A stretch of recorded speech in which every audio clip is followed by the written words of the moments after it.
amavuta igiciro cyinshi yasutwe ku mutwe wa Aroni atemba ku myenda ye.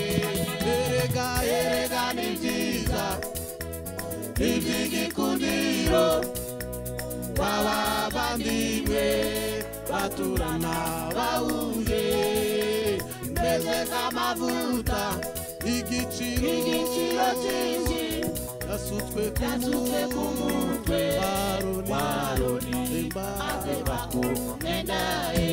Umwete wo kubana n'abantu b'amahoro n'uwo kwezwa kuko utejejwe atazareba umwami Imana. Ugira umwete wo kubana n'abantu b'amahoro n'uwo kwezwa kuko utejejwe atazareba umwami Imana.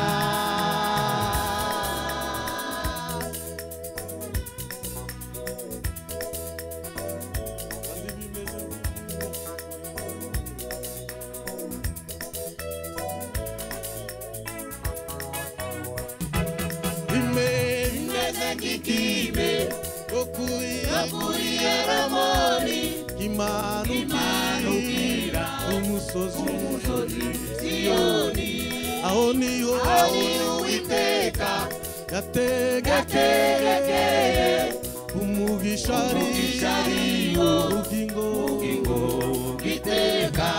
Bimeze nk'ikibe okuriye Ramoni imanukira umusozi Siyoni.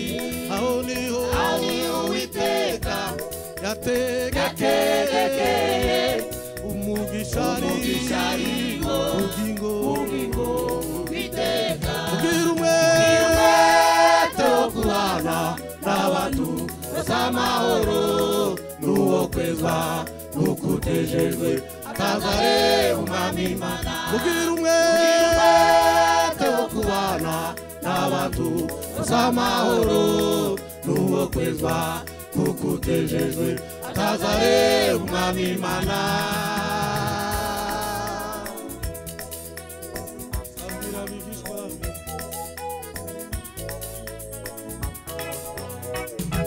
Sabwira abigishwa be ati mbasigiye amahoro yawe atameze kandi ayo mahoro gere kuri bose uze muyashake kuko ari imbuto z'umwuka.